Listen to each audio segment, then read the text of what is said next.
back to State and Local. I'm Anne-Marie Battistone. This is NCTV. And I'm very pleased today to have another resident who has some concerns and some questions and some ideas about our town budget and the way the town is generally run.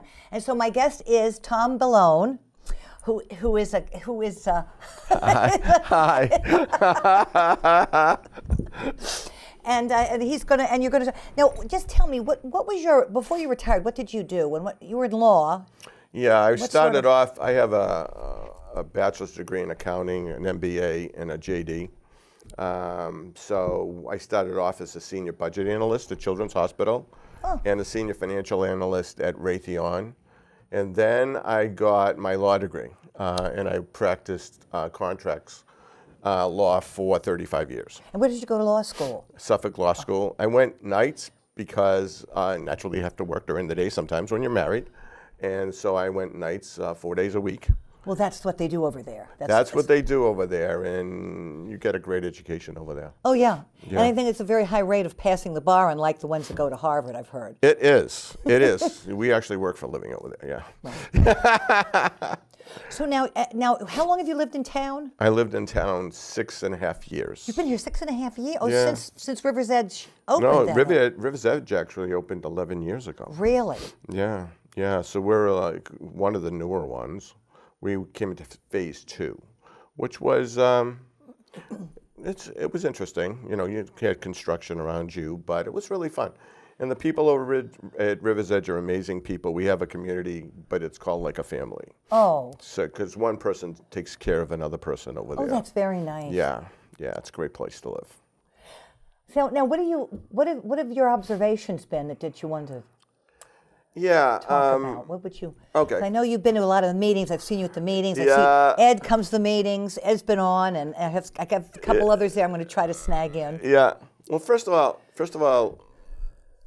I have to talk about the select board and thank them for their efforts, because their efforts are continuously working, and it's a hard job, and it's a thankless job in a lot of instances because you can't please all of the people all of the time. But you also have something called a fiduciary responsibility. And for those people that don't know what a fiduciary responsibility is, it means that they act entirely on behalf of you and your best interest. It's considered to be a standard of the highest care. Regard to money, right? Regard to anything that happens in this town. They're caretakers. Okay, so consequently, part of that is controlling taxes and not spending as much as you have to spend at times. So I find that sometimes wanting in this town, because I don't think there is any control, and consequently you need zero-based budgeting in essence, because that's what it is. Zero-based budgeting and not working budget to budget. I went to a town meeting recently, and because we had a lot of people from VAR that went to the town meeting, and because our taxes have gone up like 25% in 2 years at VAR. Now, was everybody assessed that way?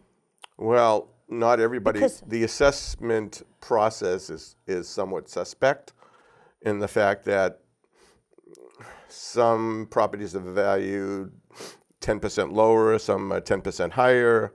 So the standard is sort of very interesting. Within the community over there, or you're talking about what you know town-wide? Within our community, it's very suspect. I'm sure they're doing a very good job in trying to do the right thing, but when your valuation goes up amazingly in 2 years. That's a lot of money, because those are not inexpensive homes over there. No, that's a lot of money, and that gets us down to two things. When I went to the town meeting, I was amazed, because I was amazed at the indifference of the people attending. I'll give you an example. There was a warrant for a truck. It was $190,000. And I did the calculations on the truck and the life of the truck and and it had 190,000? 190,000. And the truck had, as I computed, 6 years to go. It could go 6 years, additional years. The one they already had. Yeah. Okay.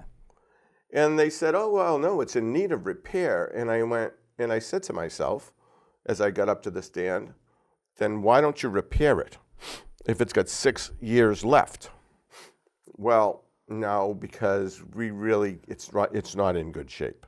Well, if it's not in good shape, then you didn't take care of it. Now, who was answering those questions? Was it from somebody from the DPW? Yeah, somebody from the DPW, because they brought him up, the person that is retiring, I forget his Bob name. McGee, yes. Yeah. So that was an interesting scenario in the fact that there's now a warrant for $190,000. So where are they going to take it from? Were they planning to try to sell that truck and get some money That's back? what we asked, and I think that they were, but I didn't get a clear response to that.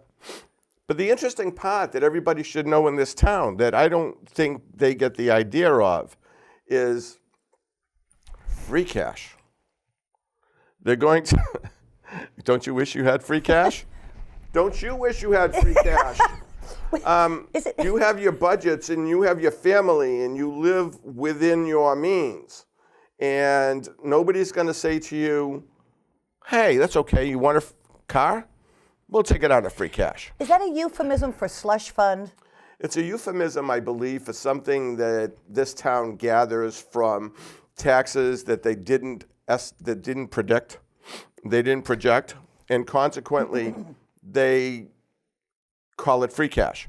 So, if you decided that you're a department that's within town, and you wanted a truck, okay, well, we have like $1.5 million of free cash. Yeah, we'll give you the truck. Or fixing a baseball diamond for $30,000.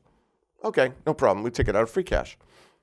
Free cash. Not knowing whether that will be replenished necessarily. It'll be replenished probably by more construction next year. So next year there'll be more free cash.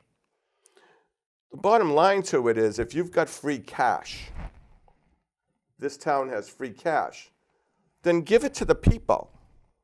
The people are paying the taxes. Don't spend it on these things that you necessarily do not need. And if you needed them, then why didn't you put them in your budget initially and live with it? Now, let me ask you something. You said the free cash is generated by some income that they didn't expect to get, say. I believe that's the case. How do they know that's case. going to happen again? Well, I think you have more construction in this town. As more construction, you have the more free cash you get, I believe. But I'm have to look into free cash from the state or as you pay your taxes into the town. Yes. That taxes weren't forecasted, right? So it's a bunch of money that they now have to be able to spend. So if you're in the DPW and you need something done, you just ask for free cash, and you go to the board, I guess, and they say, okay, yeah, we'll take it out of free cash. You can have free cash. But if you needed the baseball field done for $30,000, or you needed the truck for $190,000, then you should have budgeted it, but you didn't. So because you expected to get free cash, so you didn't live within your budget. We have to live within our budgets. That's right. Everybody has to live within a budget. If you're a small family, you have to live within your budget. If you're a senior, you have to live within your budget because you don't have this immense amount of money coming into your household. But this town doesn't live within their budget. So. And they haven't for a long time. No. So that's what they're used to. Well, see, they have a concept in this town, which is the reason I think it's out of control, and the fact that they go from budget to budget. What do you mean by that? It means that if you have a budget of $100, you have a budget of $100, right? And now you're going to say, we're only going to raise our budget by 2.5%. So now you have like $102.50, say $100, $102.50. So everybody has to give you 2.5% in addition to what the last year's budget was. The problem with that is the fact that you have a budget that could be bloated, right? You don't know. You could have 25% worth of bloat in that budget. But we'll go from budget to budget. So you got this bloated budget, so we'll give you 2.5% more. Now you have 2.5% more bloated budget. That doesn't work. When I worked at Children's Hospital, we used to do that. We used to go from budget to budget, which was very convenient because at the end of the year, you took all your money and you went and spent it all because you knew that the state was going to give you an additional 6%. However, the state finally got smart and said, I'm not doing that anymore. Does the state pay into all the hospitals like that? They did at the time. Really? Yeah, So you basically were limited into what you could do. But there was bloat in the budgets, and everybody knew it. So. And yet they complain about the hospitals as they have no money. Right, but this was a long time ago. Oh. So now they do zero-based budgeting in hospitals. At least at the time I left.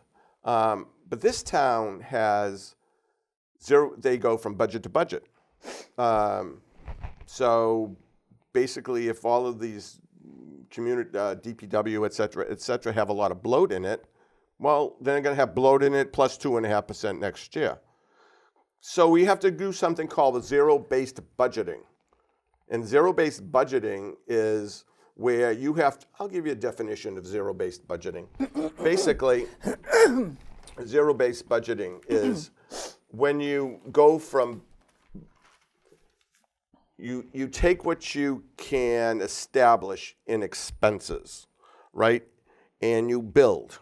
You have your salaries, you have your materials, you have all of that type of thing. And you build your budget from bottom up, right? And then you present it to somebody, and then they decide, i.e. the board, they decide that there is some suspect expenses. So they analyze, and you have to back it up.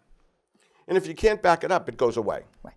So consequently, you get rid of the bloat, which is something that you have to do in a community because a community can't live budget to budget any longer. Especially this community, because the taxes in this community seem to be extremely high for the benefits that you get. Exactly. And I think that it's extremely important that we do zero-based budgeting in this town. Or, as I was thinking last night, if you don't want to do zero-based budgeting, then another thing you could do is freeze the real estate taxes in this town for 2 years. No more money coming to this town from the people of this town, the taxpayers. If you do that, you force the Board of Selectmen to bring the budgets down and get rid of some of the bloat.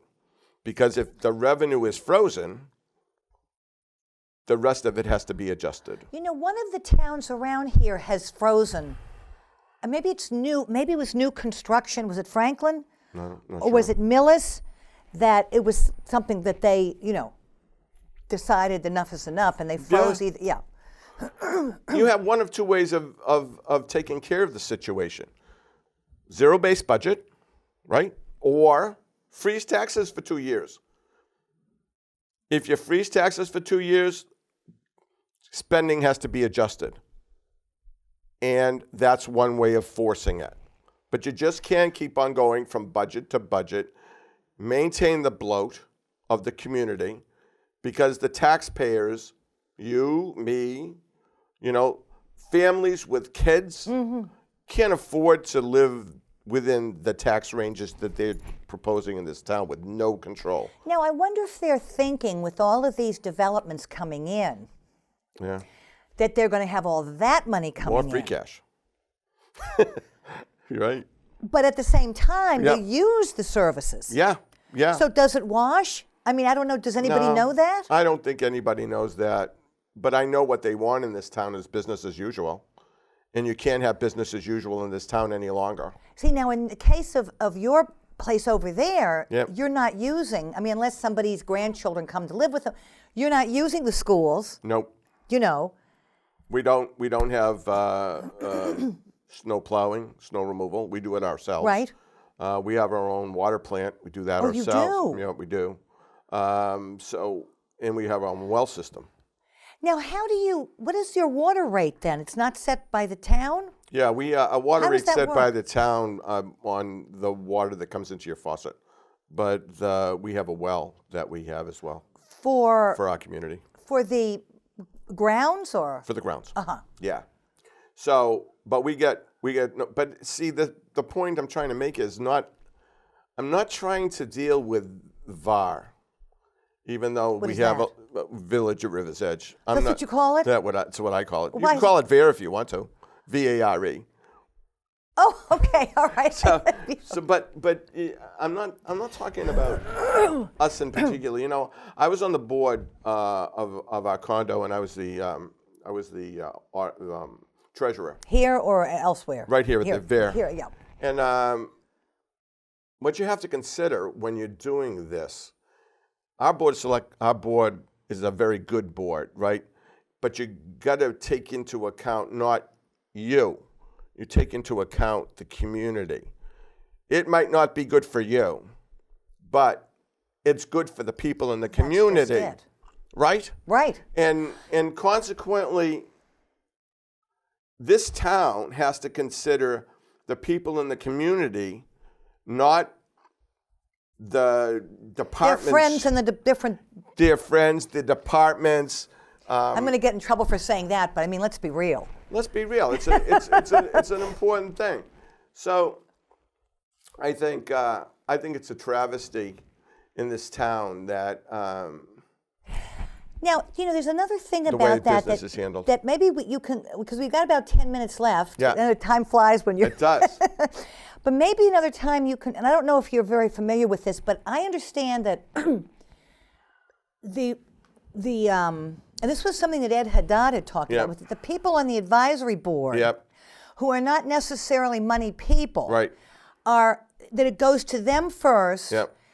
then to the Board of Selectmen, Yep. and Christopher Weeder wants it to go to the Board of Selectmen first and back. Right. Well, the thing about it is, Have you heard much about that? Are you? no, but I think there are long-term steps, and I can do this quickly. No, But there are long-term steps and short-term steps, right? Everybody talks about commercial infusion. Well, commercial infusion is really great, but that's a long-term step, right? In order to bring more revenue into this And town. highly unlikely here. And highly unlikely for sure. I mean, they talk as if these people that own these little strip malls. Yep. Now, of course, it's going to be gone down. Well, eventually, the 194. Yep. Where your haunt is. Yeah, right. Yeah.